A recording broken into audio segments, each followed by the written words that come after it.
You're listening to the Scotiabank Market Points podcast. Market Points is part of the Knowledge Capital series designed to provide you with timely insights from Scotiabank Global Banking and Markets leaders and experts. I'm Stephen Meurice, host of Scotiabank's Perspectives podcast. 2022 was an unsettled year for markets, but what about 2023? This episode, you'll be hearing an interview I recorded recently for Perspectives with Hugo Ste-Marie, who's the Director of Portfolio and Quantitative Strategy in Equity Research at Scotiabank. His role is to give investment advice to large institutional investors. He'll give us a glimpse into his outlook for 2023 and tell us what trends, potential pitfalls, and opportunities may lie ahead.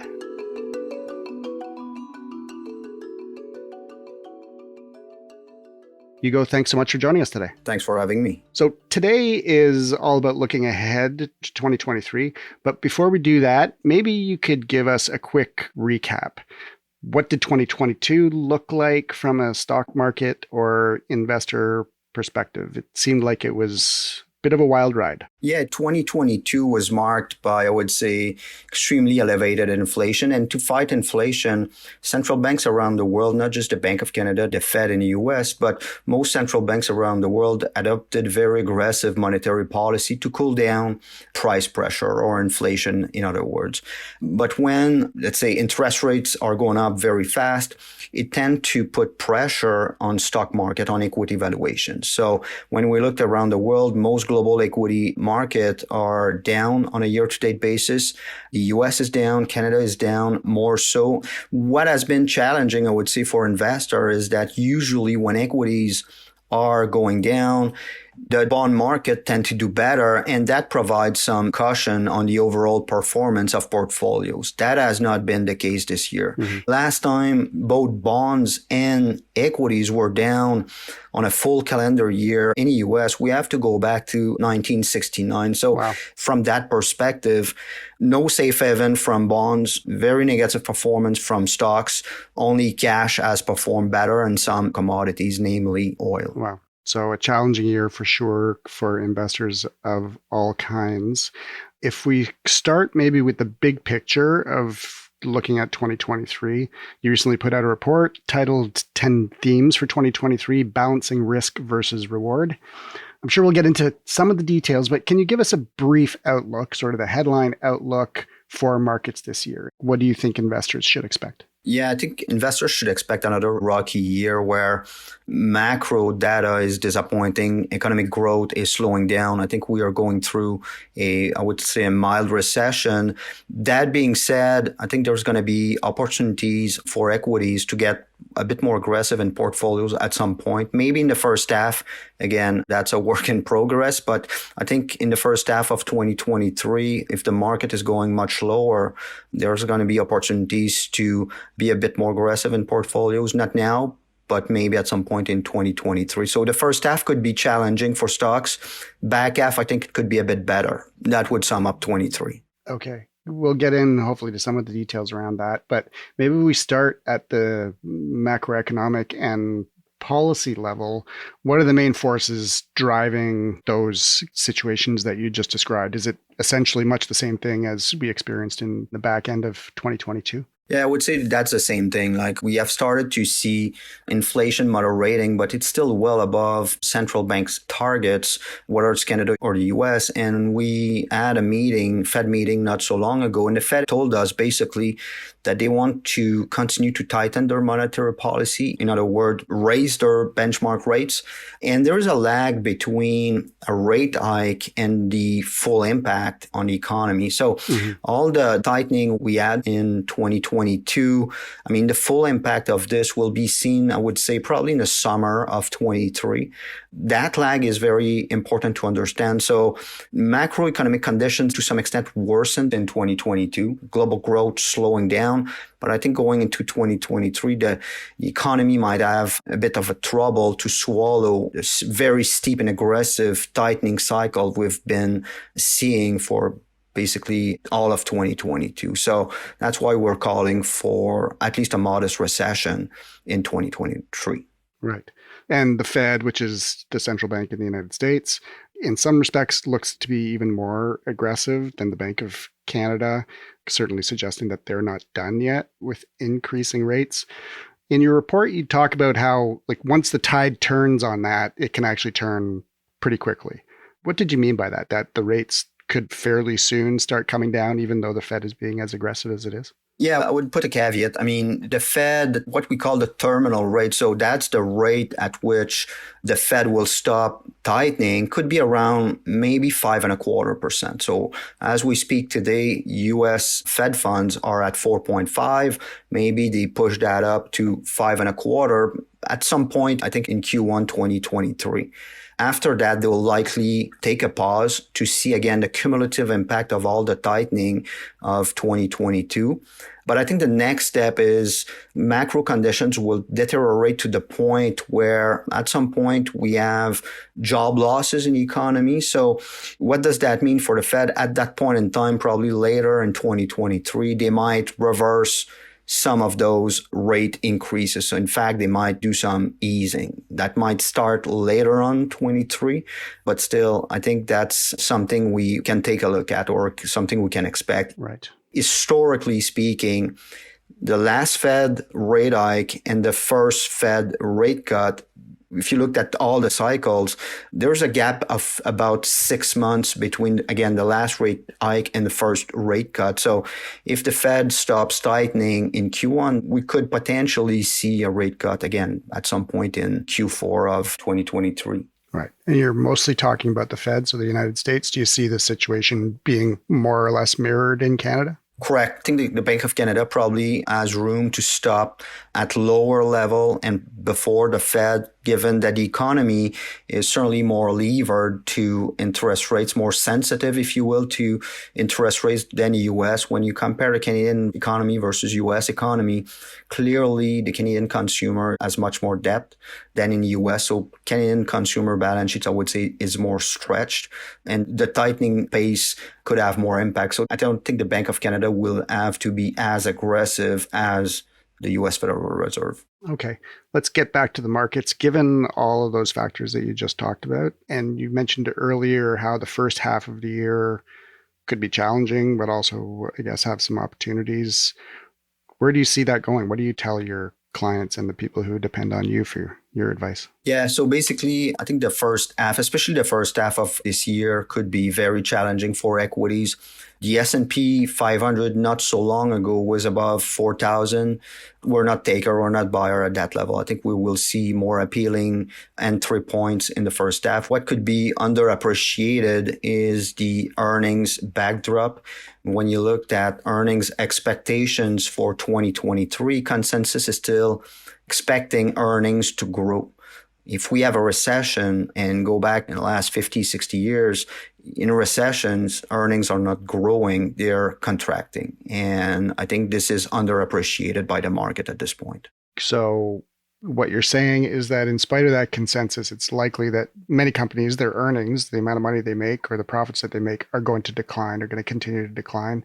So what sort of immediate impact does that have on markets or investors? It makes them run away? Well, usually, yeah. I mean, you want to be more careful in your asset allocation, sector positioning, and then earnings are basically a reflection of what's going on at the economic level. So if we're talking a recession, earnings going down, that's not good. Usually the stock market, that would put pressure on stock prices if earnings were to decline. So what are the options for investors then in those sorts of circumstances? Yeah, if you looked at your options from an asset perspective, I would say cash is not a bad place to be. Maybe next couple of quarters at least. 3-month T-bills in the US are now yielding maybe 4.25, around 4.25%. That could go up with Fed funds, probably closer to 5%. So I would say cash is not a bad place to be for the next 3 to 6 months. Then I would prefer bonds. So cash would be my number one, bonds number two, and number three, equities. Again, as I mentioned, there's probably more negative earnings revisions coming. In the US especially, the market is still expensive, not so much in Canada or elsewhere, but clearly in the US market, it's still pricey. So cash, then bonds, then equities. All right.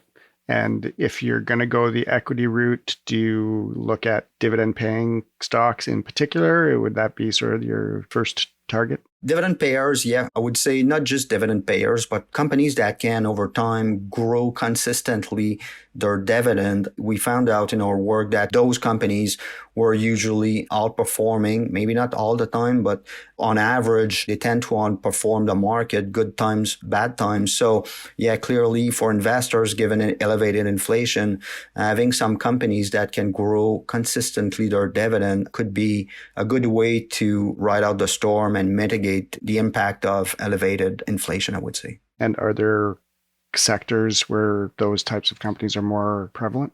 Well, usually those type of stocks are found more in more defensive areas of the market. They tend to be on average less cyclical.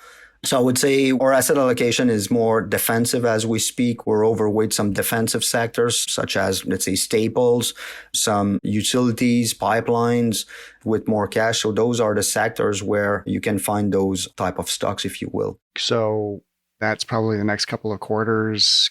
Cash, maybe more the way to go. Bonds with equities coming in third. You see that sort of flipping back the other way in the back half of the year? Yeah, correct. I'm looking for a few things to get more constructive on equities. So I would say I'm looking at specifically for things that I would like to, let's say, check on my to-do list. The Fed has to be done tightening, not just diminishing the pace of rate hikes, but calling it quit, saying, okay, we're done for the next few months, just the time we assess, again, the cumulative impact of all the tightening of 2022. Right. So that would be number one. Number two, I would say a reset in earnings expectations. When the companies report their Q4 earnings, so the reporting season, the earnings season will start January, February, Canada, US. Maybe guidance from companies will be lower, and then Wall Street and Bay Street could reduce more significantly their earnings expectations for 23. It won't be a full reset, but clearly we would like to see earnings expectations for 23 coming down relatively sharply. Some leading economic indicators for the economy, I would like to see them at least starting a bottoming process or stabilizing, if you will, before we get more constructive on stocks, and some signs of capitulations as well. So when you looked at surveys, looking at, say, asset allocation for retail investors, the equity portion is still elevated. The cash allocation, it has gone up, but it's still low and not high enough to call for a market bottom as we speak. So I would say in a nutshell, if we can check some of those boxes, we could get more bullish equities, again, at some point in 2023. Okay. One last question. Geographic distribution, what are you looking at in terms of sort of more favored markets for investors? Yeah, I would go outside the US clearly. If there's a global recession, we see global earnings risk everywhere around the world. I would say the extra risk or the additional risk on the US market is valuation. As I mentioned before, the S&P is still extremely pricey versus its own history, but also versus global equity markets. If you use, let's say, one valuation metric, it's called the forward price earnings ratio.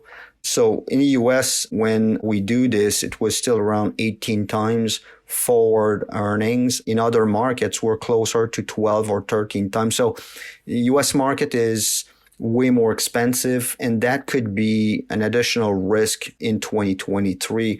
What we think could happen elsewhere, I would say a couple of things. You have the earnings risk as well, but given that valuation is so low, I think in the back half, what we call a re-rating, so an expansion in valuation metrics could mitigate the decline in earnings. So if we have that, I mean, overall 2023 could be quite bumpy, but the year-end result could be maybe slightly up or closer to flattish, if you will, despite a very challenging first half. Maybe the back half is better. And overall, at least for the TSX and global equities, we have better performances or superior performances versus the US market, especially if you take into account a falling US dollar. When you put all global equity market in the same currency, I would say a decline or a weaker US dollar will boost the performance of what we call international equities versus the US. So I think global stocks could beat US equities in 2023.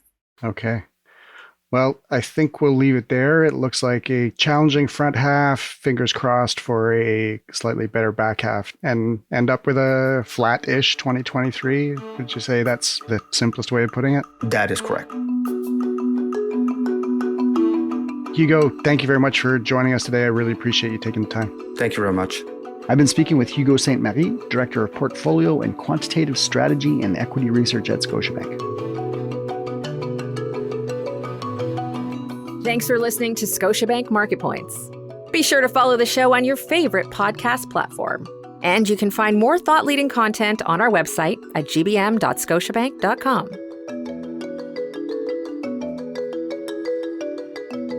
This communication does not constitute investment advice or any personal recommendation to invest in a financial instrument or investment research.